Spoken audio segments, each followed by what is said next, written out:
Hello students, how are you? Very good students.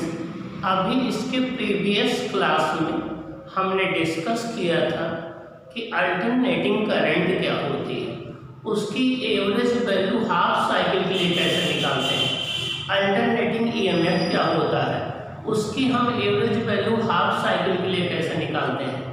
और आपने ये देखा था कि चाहे वो अल्टरनेटिंग करंट हो या अल्टरनेटिंग ईएमएफ हो, दोनों की एवरेज वैल्यू हाफ साइकिल के लिए उसकी पीक वैल्यू की 0.637 टाइम्स थी या 63.7 टाइम्स थी। और आपने ये भी देखा था कि अगर हम कंप्लीट साइकिल के लिए एवरेज वैल्यू फाइंड आउट करते हैं तो वो 0 आएगी। उसका रीजन ये है कि हाफ साइकिल के लिए एवरेज वैल्यू प्लस में आएगी, बाकी नेगेटिव हाफ साइकिल के लिए एवरेज वैल्यू माइनस में आएगी। तो टोटल अगर आप एवरेज निकालेंगे तो 0 आ जाएगी। लेकिन अगर हम उसका स्क्वायर कर दें फिर एवरेज निकालें और फिर उसका स्क्वायर रूट निकाल लें तो 0 नहीं आएगी। तो अब हम देखेंगे कि अल्टरनेटिंग करंट और अल्टरनेटिंग वोल्टेज की आरएमएस वैल्यू क्या होती है या रूट मीन स्क्वायर वैल्यू क्या होती है, हम ये डिस्कस करेंगे। आइए अब हम देखते हैं अल्टरनेटिंग करंट की आरएमएस वैल्यू या रूट मीन स्क्वायर वैल्यू क्या होती है। आइए हम डिस्कस करते हैं root mean square value of AC. अब हम अल्टरनेटिंग करंट की रूट मीन स्क्वायर वैल्यू की बात करेंगे। किसकी बात करेंगे? रूट मीन स्क्वायर वैल्यू की बात करेंगे, जिसको आप आरएमएस वैल्यू बोलते हो। तो किसी भी फिजिकल क्वांटिटी का रूट मीन स्क्वायर वैल्यू निकालने के लिए, जैसा इसके नाम से क्लियर है, पहले हम इसका स्क्वायर कर दें, फिर उसका हम मीन निकाल लें, बाद में उसका स्क्वायर रूट निकाल लें, तो वो आरएमएस वैल्यू कहलाती है या रूट मीन स्क्वायर वैल्यू कहलाती है। आइए हम देखते हैं the root mean square value of alternating current is defined as the value of the steady current which would produce the same amount of heat in a given resistance in a given time as is done by the AC when present through the same resistance for the same time. मतलब क्या हुआ? देखिए, अगर हम ये resistance ले लें और इसमें हम एसी करंट फ्लो कराएं और कांस्टेंट करंट फ्लो कराएं, जिसको आप डीसी करंट बोलते हैं, तो जितनी हीट डीसी करंट प्रोड्यूस करेगी जितना एक गिवन टाइम में, उतनी ही हीट जितनी एसी करंट प्रोड्यूस करेगी वो रूट मीन स्क्वायर वैल्यू कहलाएगी।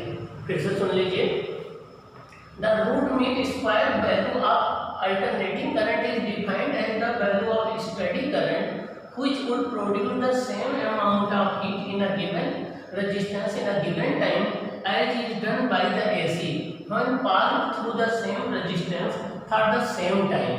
मतलब क्या हुआ कि root mean square value alternating current की उस डायरेक्ट करंट या उस डीसी करंट के इक्वल होगी जो किसी रेजिस्टेंस में उतने ही टाइम तक फ्लो कराने के लिए उतनी ही अमाउंट में हीट प्रोड्यूस करे जितनी अमाउंट में अल्टरनेटिंग करंट प्रोड्यूस करती है।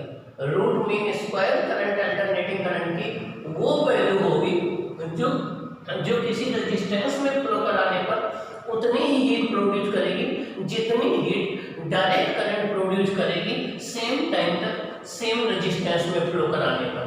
तो हम रूट मीन स्क्वायर करंट को हीट के बेसिस पर डिफाइन करते हैं।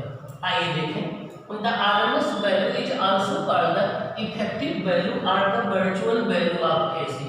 ये जो रूट मीन स्क्वायर करंट है इसको हम वर्चुअल वैल्यू भी बोलते हैं या इफेक्टिव वैल्यू बोलते हैं अल्टरनेटिंग करंट की। क्या बोलते हैं? वर्चुअल वैल्यू या इफेक्टिव वैल्यू हम बोलते हैं अल्टरनेटिंग करंट की। It is represented by I RMS, I effective और आई वी। इसको हम आई आरएमएस के द्वारा या आई इफेक्टिव के द्वारा या आई वी के द्वारा डिनोट करते हैं। चाहे आई आरएमएस कहिए, चाहे आई इफेक्टिव कहिए, चाहे आई वी कहिए। ओके, आई कैलकुलेशन कैसे करते हैं? ये हमने कोई एक रेजिस्टेंस ले लिया, जिसका रजिस्टर ले लिया, जिसका रेजिस्टेंस आर है, और इसमें हम I R M S equal to I current flow कर रहे हैं dt टाइम तक, तो इसमें प्रोड्यूस हुई हीट हम कैलकुलेट करेंगे। Let a current I equal to I not sine omega T is flown through a resistor. ये रजिस्टर है, हम फ्लो करते हैं द अमाउंट, हमने ये कोई रेजिस्टेंस ले लिया जिसमें I equal to I not sine omega T current dt time तक इसमें फ्लो कर रहे हैं। The amount of heat produced in the time dt will be, तो dt टाइम में कितनी हीट प्रोड्यूस होगी वो dH इक्वल टू हो जाएगा I square R dt। dH equal to हो जाएगा I square R dt। The total amount of heat produced in complete cycle will be. अब हम चाहते हैं कि एक कंप्लीट साइकिल में 0 से t में पॉजिटिव नेगेटिव दोनों को इंक्लूड कर दें। अब यहाँ स्क्वायर हो गया है तो कभी 0 नहीं होगा, क्योंकि स्क्वायर कभी नेगेटिव नहीं होता है। अब हम जानना चाहते हैं कि एक कंप्लीट साइकिल में कितनी हीट प्रोड्यूस होगी। मीन्स हमने ये रेजिस्टेंस R ले लिया, ये एक रजिस्टर ले लिया जिसका रेजिस्टेंस R है, इसमें हम I R M S current flow कर रहे हैं, dt टाइम तक फ्लो किया तो हमारी हीट प्रोड्यूस हो गई dH equal to I square R dt। अब हम ये जानना चाहते हैं कि अगर इसको एक कंप्लीट साइकिल तक हम फ्लो कराएं तो कितनी हीट हमारी प्रोड्यूस होगी, ये हम जानना चाहते हैं। तो the total amount of heat produced in a complete cycle will be integration dH equal to integration 0 से एक टाइम पीरियड का टाइम होगा capital T, I square R dt हो जाएगा। ये हो जाएगा x equal to R common ले लेंगे 0 से t I not sine omega T whole square dt। I की वैल्यू होती है I not sine omega T, I की वैल्यू होती है I not sine omega t.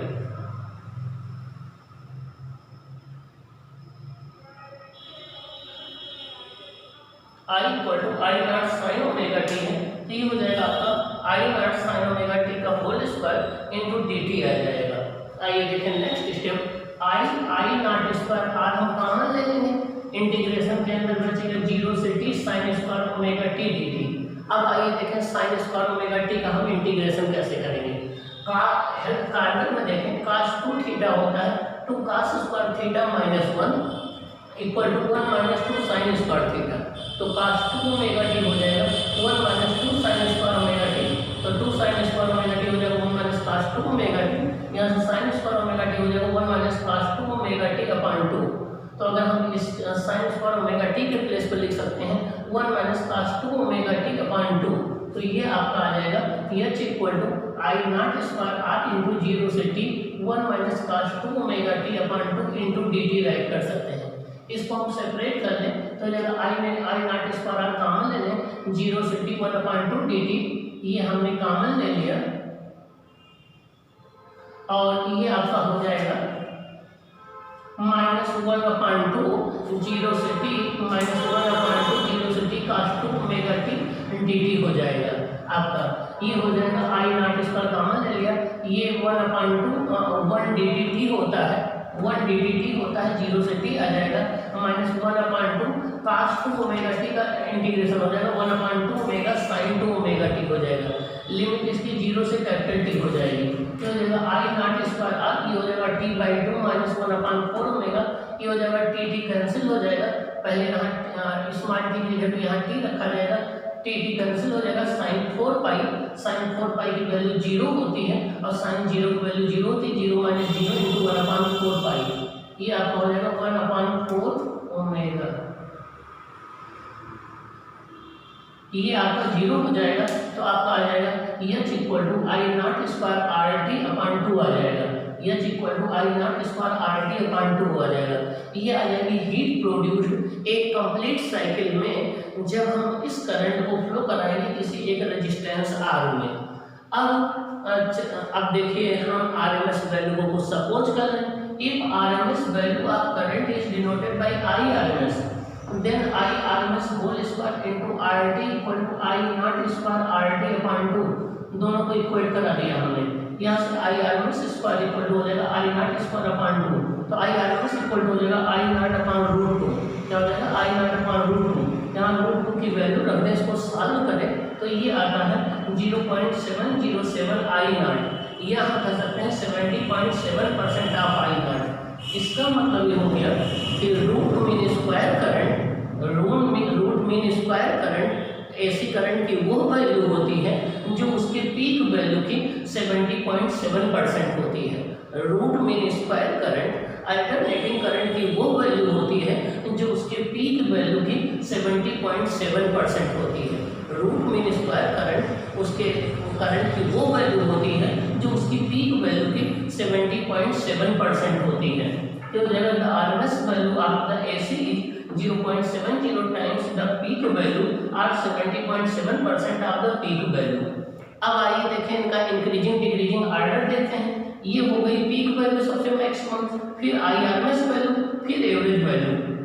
तो सबसे मैक्सिमम पीक वैल्यू होती है, फिर आपकी IRMS वैल्यू होती है, फिर एवरेज वैल्यू होती है।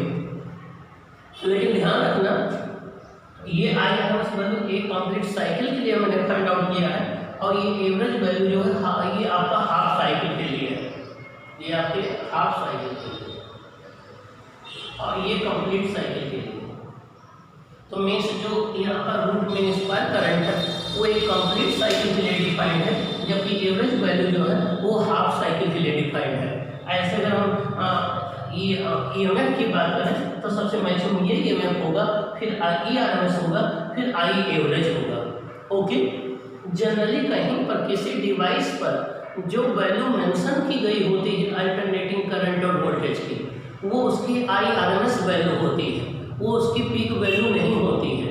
ठीक है, जनरली जो मेंशन की होती है वो उसकी IRMS वैल्यू होती है, उसकी पीक वैल्यू इससे भी ज़्यादा होती है। तो किसी भी डिवाइस पर जो वैल्यू मेंशन की गई होती है वो रूट मीन स्क्वायर वैल्यू ही होती है, नंबर एक बात। दूसरी बात, जिस डिवाइस से जिस इंस्ट्रूमेंट से हम DC करंट और DC वोल्टेज को मेजर करते हैं उस इंस्ट्रूमेंट से हम AC वोल्टेज AC करंट को नहीं मेजर कर सकते हैं, क्योंकि जब हम AC करंट और AC वोल्टेज को मेजर करने के लिए वो डिवाइस यूज करेंगे तो वो हमेशा जीरो रीडिंग दिखाएगी।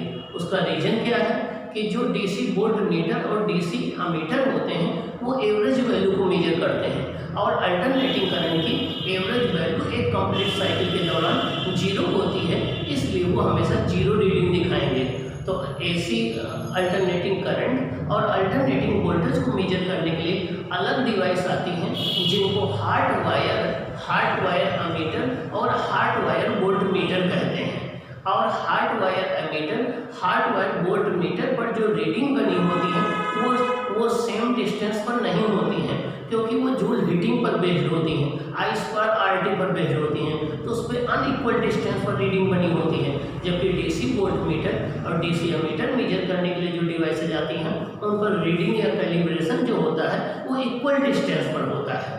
तो ये रहा करंट की रूट मीन स्क्वायर वैल्यू या IRMS वैल्यू।